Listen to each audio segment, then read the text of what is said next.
Hi అండి. అందరికీ నమస్కారం. Welcome to my channel. ఈ వీడియోలో ఏపీ ప్రభుత్వ పెన్షనర్లందరికీ ఇప్పుడే అందిన తాజా వార్త అండి. సో, పెన్షన్‌లకు సంబంధించిన తాజా అప్డేట్ న్యూస్ అయితే వీడియోలో ఉంది. వీడియోని ఎక్కడే గాని స్కిప్ చేయకుండా ఎండ్ వరకు చూడండి. అప్పుడే పూర్తి ఇన్ఫర్మేషన్ అర్థమవుతుంది. వీడియో చూస్తున్న ప్రతి ఒక్కరు కూడా వీడియోకి ఒక లైక్ అయితే చేయండి. అలాగే ఈ వీడియోని తోటి పెన్షనర్స్‌తో షేర్ చేయండి. కొత్తగా మన ఛానల్‌ని చూస్తున్నవారు ఇంకా సబ్స్క్రైబ్ చేసుకోనట్లయితే మన ఛానల్‌ని సబ్స్క్రైబ్ చేసుకోండి. దీని ద్వారా నేను చేసే ప్రతి ఒక్క వీడియో మీ వరకు రీచ్ అవుతుంది. ఇక మనం ఆలస్యం చేయకుండా వీడియోలోకైతే వెళ్ళిపోదాము. ఫ్రెండ్స్ ఇక విషయానికొచ్చినట్లయితే పెన్షన్‌లు రకాలు అండి. సో, మనకు ఇప్పటివరకు ఎన్ని రకాల పెన్షన్స్ ఉన్నాయి, ఏమిటి అనే పూర్తి వివరాలైతే వీడియో ద్వారా తెలుసుకుందాము. సో, మీరైతే వీడియోని చివరిదాకా చూసేయండి. సో, మొదటిదండి superannuation pension. Superannuation వయస్సు వచ్చిన తర్వాత పదవీ విరమణ చేసిన ఉద్యోగి సూపర్ యాన్యుయేషన్ పెన్షన్ అయితే ఉద్యోగికి మంజూరు చేయబడుతుంది. దీన్నే సూపర్ యాన్యుయేషన్ పెన్షన్ అంటున్నాము. తర్వాత పదవీ విరమణ పెన్షన్ అనేది రెండోది. సో, నియమం అంటే రూల్ నంబర్ మనం చూసుకోవచ్చు. సో, ఇక్కడ రిటైర్డ్ పెన్షన్ అండి. దీన్ని రిటైర్డ్ పెన్షన్ అంటాము. Retired pension shall be granted to a government servant who retired on completion of the 33 years of service or is retired in advance of the age of superannuation in the occur- accordance with the provisions of rule number 43 44 అంటే so మనకు నియమం ప్రకారం rule number 43, 44 ప్రకారము ఈ నిబంధనలకు అనుగుణంగా 33 సంవత్సరాలనేది service అండి మనకి. సో, ఈ సర్వీస్ అనేది పూర్తయిన తర్వాత లేదా పదవీ విరమణ చేసిన ప్రభుత్వ ఉద్యోగి చేసే ఆ ఉద్యోగికి ఇచ్చే మంజూరు చేసే పెన్షన్‌నే మనము పదవీ విరమణ పెన్షన్ అయితే అంటున్నాము. ఇక శోషణపై పెన్షను. అంటే ఈ pension on absorption. So, in or under corporation company లేదా బాడీలో లేదా కింద సో, కార్పొరేషన్ కంపెనీ కింద లేదా ఆహ్, పూర్తిగా లేదా గణనీయంగా యాజమాన్యంతో లేదా నియంత్రణతో ఉన్న ఒక సేవా పోర్టల్‌లో లేదా పోస్టల్‌లో 10 సంవత్సరాల క్వాలిఫైయింగ్ సర్వీస్ పూర్తయిన తర్వాత శోషించబడటానికి అనుమతించబడి, ప్రభుత్వ సేవకుడు ప్రభుత్వం మొదలైన వాటి ద్వారా మరియు ప్రజా ప్రయోజనాల దృష్ట్యా ప్రభుత్వం అటువంటి శోషణలను ప్రకటించినట్లయితే ప్రొరేట్ పెన్షన్ అనేది మంజూరు చేయబడుతుంది.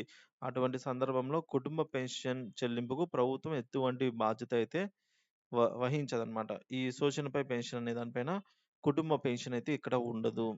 ఇక చెల్లని పెన్షను. సో, చెల్లని పెన్షన్ అంటే ఏదో చూద్దాము. సో, ఇన్‌వాలిడ్ పెన్షన్ అండి. A government servant who is declared by a appropriate medical authority to be permanently incapability for further service in us so, ఈ విధంగా అండి. ఈ రూల్ ప్రకారంగా మనం చూసుకున్నట్లయితే ఆహ్, ఒక సో, సేవకు శాశ్వతంగా అసమర్థత పొందినట్టు తగిన వైద్య అధికారి ద్వారా ప్రకటించబడిందో అని ప్రభుత్వ సేవకుడు చెల్లని పెన్షన్ మంజూరైతే చేయవచ్చు. ఏపీ రివైజ్డ్ పెన్షన్ రూల్స్ 1980లోని రూల్ నంబర్ 45కి అయితే లోబడి చెల్లని పెన్షన్ అయితే ఉంటుంది. ఇక పరిహార పెన్షన్ విషయానికొచ్చినట్లయితే ప్రభుత్వ ఉద్యోగి తన శాశ్వత పోస్ట్‌ను రద్దు చేయడం వలన పరిహార పెన్షన్ పొందేందుకు అర్హులవుతారు. ఏపీ రివైజ్డ్ రూల్ నంబర్ 45 అండి. రూల్స్ 1980లో అయితే లోబడి ఉంటుంది. ఇక నిర్బంధ పదవీ విరమణ పెన్షను ఒక ప్రభుత్వ ఉద్యోగి జరిమానాగా విధిగా పదవీ విరమణ పొందిన వ్యక్తి సమర్థ అధికారం లేదా పెన్షన్ లేదా గ్రాట్యుటీ లేదా మూడింట 2 వంతుల కంటే తక్కువగా కాకుండా పూర్తి పరిహారం పెన్షన్ లేదా గ్రాట్యుటీ లేదా రెండింటికి మించకుండా మంజూరైతే చేయవచ్చు. అతని నిర్బంధ పదవీ విరమణ తేదీన అయితే ఈ విధంగా చేసుకోవచ్చండి. నిర్బంధ పదవీ విరమణ పెన్షను. కారుణ్య భత్యము. డిస్మిస్ చేయబడ్డ లేదా సర్వీస్ నుంచి తొలగించబడ్డ ప్రభుత్వ ఉద్యోగి తన యొక్క పెన్షన్ మరియు గ్రాట్యుటీ కోల్పోతారు. కానీ అలాంటి కేసులో ప్రత్యేక పరిశీలనకు అర్హమైన వారైతే అతనికి పెన్షన్ లేదా గ్రాట్యుటీలో 2 వంతులు మించకుండా కారుణ్య భత్యం మంజూరైతే చేయబడుతుంది. లేదా అతనికి ఆమోదయోగ్యంగా ఉండేదైతే ఈ విధంగా చెల్లించబడుతుంది. ఇక 20 సంవత్సరాల సర్వీసు పూర్తయిన తర్వాత పదవి విరమణ అనేది మనకు వాలంటరీ రిటైర్మెంట్ కిందకొస్తుంది.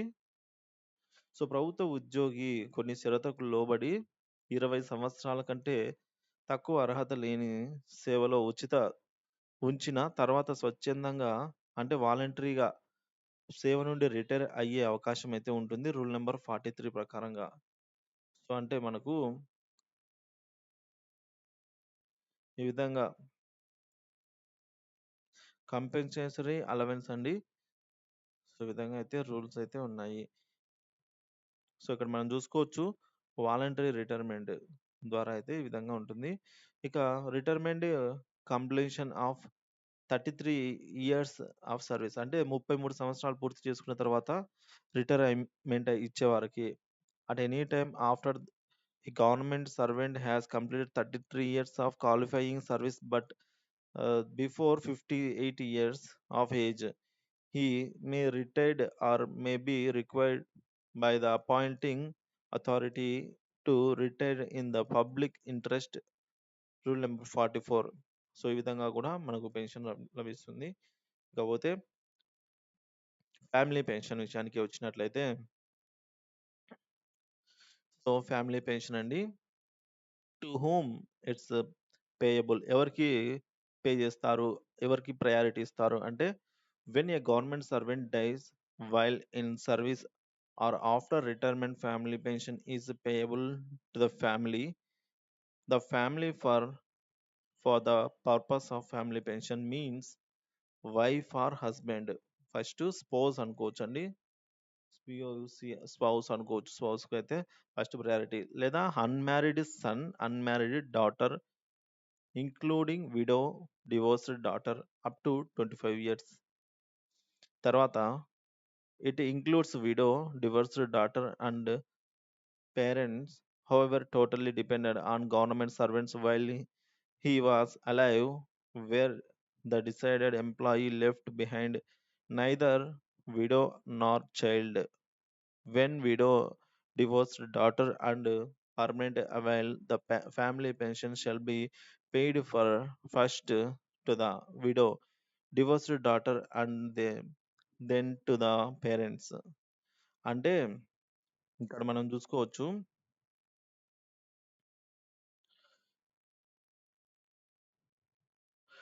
ఇందులో వితంతువు విడాకులు తీసుకున్న కుమార్తెలు మరియు ప్రభుత్వంపై పూర్తిగా ఆధారపడి ఉన్న తల్లిదండ్రులు, మరణించిన ఉద్యోగి వితంతువు లేదా బిడ్డను విడిచిపెట్టనిచో అతని జీవించి ఉన్నప్పుడు సేవకుడు, వితంతువు సో వీరంతా కూడా పెన్షన్‌కి అయితే ఫ్యామిలీ పెన్షన్‌కి అర్హులవుతారండి.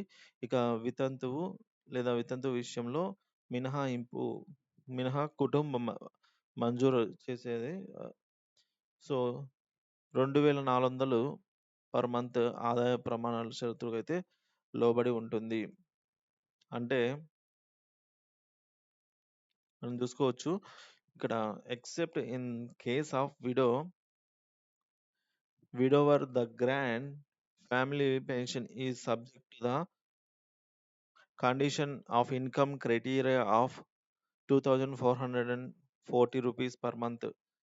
ఇక where the children of the deceased earn not less than 2440 rupees per month, where the parents were not worthy dependent on government service, not family pension is payable.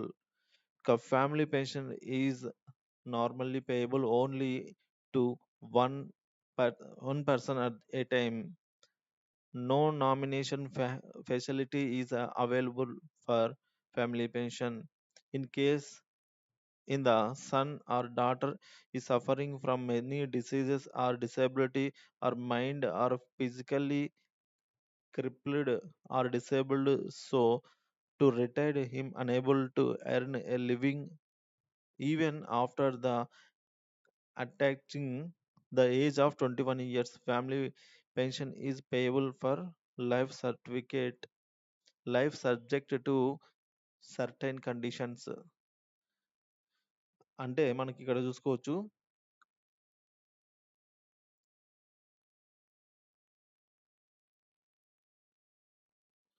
So, కొడుకు లేదా కుమార్తె రుగ్మతతో లేదా మానసిక వైకల్యంతో బాధపడుతూ ఉంటే, లేదా శారీరకంగా అంగవైకల్యం లేదా అంగవైల్య అంగవైకల్యంతో బాధపడుతూ ఉంటే 21 సంవత్సరాల వయసు వచ్చిన తర్వాత కూడా అతను జీవనోపాధి పొందలేకపోతే కొన్ని షరతులకు లోబడి జీవితాంతం కుటుంబ పెన్షన్ అయితే అతనికి లభిస్తుందన్నమాట. ఇకపోతే కుటుంబ పెన్షన్ గణన. సో, కుటుంబ పెన్షన్ గణన అంటే కుటుంబ పెన్షన్ 2 రెట్లలో లెక్కించబడుతుందని 2 రేట్లలో. సో, ఏ విధంగా లెక్కిస్తారంటే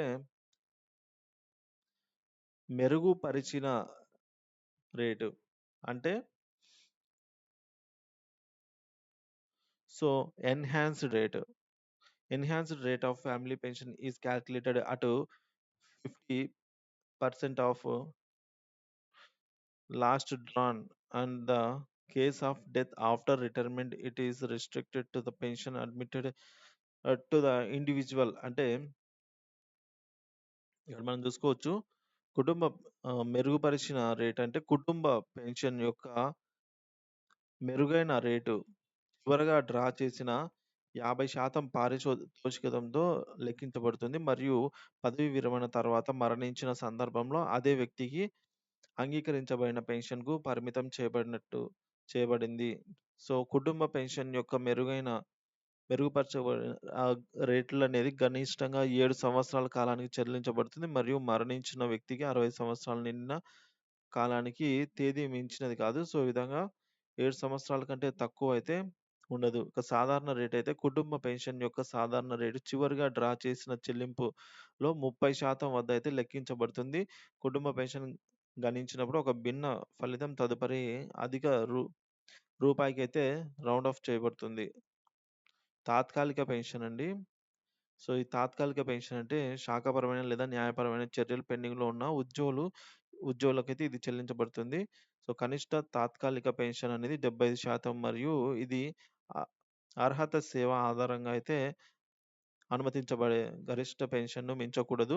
తాత్కాలిక పెన్షన్ చెల్లింపు అటువంటి ప్రక్రియల ముగింపు తర్వాత మంజూరు చేయబడిన తుది పదవీ విరమణ ప్రయోజనాలకు వ్యతిరేకంగా సర్దుబాటు అయితే చేయబడుతుంది. అయితే చివరకు మంజూరు చేయబడిన పెన్షన్ తాత్కాలిక పెన్షన్ కంటే తక్కువగా ఉంటే